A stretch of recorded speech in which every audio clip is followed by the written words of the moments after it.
اور جب اس کا باپ اور وہ جو جہاز کے حادثے میں بچ کے آتا ہے تو وہ سارا دلچسپ ہے، وہ لے کے آتا ہے کہ میں حادثے میں بچ کے آیا ہوں، تو لوگ مجھے گھر والے پتہ نہیں کس طرح ویلکم کریں گے، میری جو منگیتر تھی وہ پتہ نہیں کس طرح ویلکم کرے گی، لیکن وہ کیونکہ پہلے والے منور ظریف آ چکے ہوتے ہیں جو دوسرے والے کو نہیں پتہ ہوتا کہ پہلے ایک آ چکے ہیں یہاں پہ، تو وہ اس سے تنگ ہوتے ہیں، اس صورتحال کا فائدہ اٹھاتے ہیں، وہ سارے کردار ان سے تنگ ہوتے ہیں، وہ بجائے حیرانی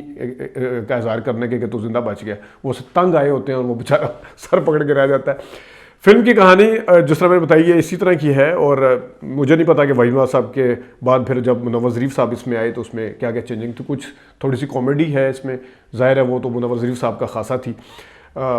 فلم کی جو ڈائریکشن ہے وہ بس درمیانی سی ہے، کوئی اتنی زیادہ خاص نہیں ہے، کہیں کہیں پہ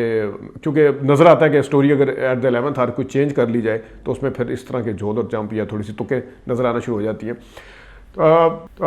فلم میں جس طرح علاؤدین صاحب ہیں وہ امیر بیٹے کے باپ ہیں منور ظریف کے، وہ ان کا بیٹا جب لنڈن سے واپس آتا ہے تو وہ تھوڑا سا یہ بھی بڑے سوٹڈ بوٹڈ ٹائی وائی لگائی ہوئی علاؤدین صاحب نے، تو وہ جب آگے ڈیڈ کہتا ہے تو کہتا ہے ڈیڈ نے کہا کر سمجھ سے بالا ترا، کیونکہ علاؤدین صاحب خود سگار پی رہے ہیں، خود ٹائی شائی لگائی ہوئی ہے اور صحیح پورے سوٹڈ بوٹڈ ہیں۔ یس ڈیڈ، فار گاڈ سے مجھے ڈیڈ مت کہو، میں ابھی مرا نہیں، زندہ ہوں۔ لیکن پھر آگے جا کے کبھی صاحب کے حوالے سے بھی کچھ چیزیں ایسی ہیں جو کہ تھوڑی سی تکوں والی نظر آتی ہیں۔ منور ظریف صاحب کے جو مکالمے ہیں وہ بڑے برجستہ ہیں، خاص طور پہ وہ جب وہ کہتے ہیں کہ اللہ تعالیٰ کا شکر ادا کرنے چیزیں چھتی نہیں کرنی، جب سے وہ کہتے ہیں اللہ کا شکر ہے کہ میرا بیٹا زندہ ہے، تو وہ اپنے باپ کو بتاتے ہیں، وہ بڑا دلچسپ ہے۔ پھر کبھی صاحب کے ساتھ بھی ہے، پھر وہ لگتا ہے کہ شیش محل جو ہے وہ اس میں شیش محل میں کھوتا گھسا ہے، وہ بھی ہے۔ اور تھوڑا سا ویسے علی سلفان افاقی صاحب نے اس فلم کے حوالے سے ایک اور چیز بھی لکھی تھی کہ نمک حرام زیادہ پیسے اس لیے نہیں کما سکی تھی، گو کہ اپنا پروڈیوسر کو فائدہ دے گی تھی، وہ اس لیے نہیں کر سکی تھی کہ جو پنجابی فلمیں دیکھنے والے تھے وہ اس کو اردو فلم سمجھ کر نہیں آئے، اور جو اردو والے تھے وہ انہوں نے سمجھا کہ شاید یہ پنجابی فلم ہے تو وہ نہیں آئے، بلکہ پنجابی والے اگر آئے بھی تو ان کے لیے سرپرائز تھا کہ اردو فلم تھی، تو ان کو بڑا دھچکا لگا۔ تو کیونکہ اس قسم کی جو منور ظریف کی فلمیں زیادہ تر آپ شیدہ پستول اور جیرا بلیڈ اور جتنی بھی فلم نوکر ووٹیدہ یہ جتنی بھی تھی خوشیب وغیرہ، تو یہ پنجابی کی فلمیں تھیں، تو منور ظریف کا امیج جو تھا وہ اس قسم کا تھا کہ وہ اگر ظاہر اس فلم کی کاسٹ کے اندر کوئی اور ہوتا تو وہ سمجھا جاتا، وحید نواز ہوتے، ندیم ہوتے، یا شاید ہوتے تھے کہ یہ اردو فلم ہے، لیکن اردو فلم نہیں تھی، تو اس وجہ سے یہ بھی ایک انہوں نے وجہ بیان کی اس کی۔ تو میں اس کا ذکر کر رہا تھا، جو مکالمے ہیں وہ بڑے دلچسپ ہیں، لیکن تھوڑی سی اس میں پرابلم یہ بھی ہے، جس طرح میں نے علاؤدین کا بتایا، پھر کنٹینیوٹی کا ہے، وہ میں یہاں کیلولا کر رہا ہوں۔ میرے خدایا، ہم لوگ تو آپ کو لاش سمجھے تھے۔ مسیح تو منزل ہے نہیں، بس لاش ہی سمجھیے، فرق صرف یہ ہے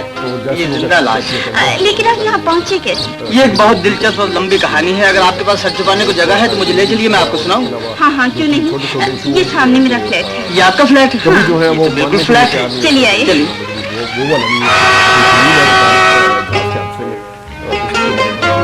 لیجیے چائے بھی آ گئی۔ جبکہ جمال جو ہوتا ہے دوسرا ہوتا ہے، تو شروع میں تو وہ اس کو جمال ہی سمجھتا ہے، کہتے ہیں جمیل ہی سمجھتا ہے جمال کو کبھی صاحب، کیونکہ ان کی بیٹی آسیہ ہوتی ہے جس سے اس کی شادی ہونی ہوتی ہے، لیکن بعد میں ایک دم اچانک سے وہ جمیل سے یعنی تنگ آ جاتے ہیں یہ کہ وہ اس کو کہہ دیتے ہیں تو میرے گھر سے نکل جا۔ وہ اس میں بھی تھوڑی سی لاجک کی کمی نظر آئی ہے کہ ایک بندہ کنونس ہے کہ وہ یہ اس کو نفسیاتی مسئلہ ہے، یہ جھوٹ بول رہا ہے، ایک دم سے وہ اس کو کیسے یقین ہو جاتا ہے کہ وہ نہیں ہے، یا اس کو کیسے گھر سے باہر جانے کا کہہ دیتا ہے، یہ بھی تھوڑا سا سمجھ سے بالاتر ہے۔ اور اگر فلم کٹی ہوئی نہیں ہے، میں نے 2 گھنٹہ 32 منٹ کی فلم دیکھی ہے،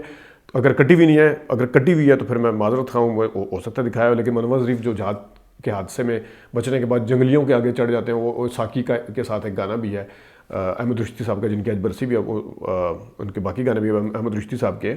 لیکن ان سے وہ جنگلیوں سے بچ کے کیسے آ جاتے ہیں ایک دم سے اچانک گھر پہ، وہ اگر فلم میں کاٹ دیا گیا تو الگ بات ہے، اگر نہیں تو پھر یہ دکھایا جانا چاہیے تھا کہ وہ کیسے بچ کے آ جاتے ہیں۔ باقی جو ڈائلاگ وغیرہ ہیں وہ زبردست لکھے ہوئے ہیں کئی جگہ پہ، میں نے جس طرح بتایا کہ میوزک جو ہے اس کا زبردست ہے، نور جہاں کے گانے بھی ہیں، ایک آدھا کسی اور کا بھی ہے، اور احمد رشدی کے گانے جن کی آج برسی ہے۔ بیبی تو کتنی بڑی ہو گئی، بیبی تو بیبی تو کتنی بڑی ہو گئی، بیبی تو کتنی بڑی ہو۔ زبردست گانا ہے یہ، پہلا گانا ہے منور ظریف صاحب کے اوپر. پھر اس کے بعد آسیہ کے اوپر ایک گانا ہے کہ پیار میرا مل گیا پتہ نہیں بڑی مشکل سے ملا، اس طرح کا گانا ہے، وہ نور جہاں کا ہے، وہ بھی اچھا گانا ہے. پھر احمد رشدی صاحب کا ایک اور گانا بھی ہے جو نشو کے ساتھ باہر کالج کا ٹرپ گیا ہوتا ہے، وہ وہاں پہ ہے. اس کے بعد تھا فیصلہ کہ نہیں کریں گے پیار ہم، نشو کا گانا نور جہاں کے اوپر پکچرائز ہوا، نور جہاں کا گانا نشو کے اوپر پکچرائز ہوا ہے. تھا فیصلہ نہ پیار کریں گے کسی سے ہم، تھا فیصلہ نہ پیار کریں گے کسی سے ہم. یہ گانا بھی بہت زبردست ہے. اس کے علاوہ ایک اور گانا بھی ہے جو آسیہ اور نشو کے اوپر ہے، کھویا ہوا پیار مجھے مل گیا دوبارہ، کھویا ہوا پیار مجھے مل گیا دوبارہ. دھڑکنے لگا نظروں میں چمکنے لگا آس پاس تارا، کھویا ہوا پیار مجھے مل گیا دوبارہ. بہت اچھا، یہ گانا بہت زبردست میڈم نے گایا بھی ہے. اور احمد رشدی صاحب کا بھی ایک اور گانا ہے جو کہ جنگلیوں کے علاوہ بھی ایک اور گانا بھی ہے اس میں. تو یہ تھی نمک حرام. امید ہے کہ آپ کو ریویو پسند آیا ہوگا. آج کے لیے اتنا ہی، اجازت دیجیے، اللہ حافظ.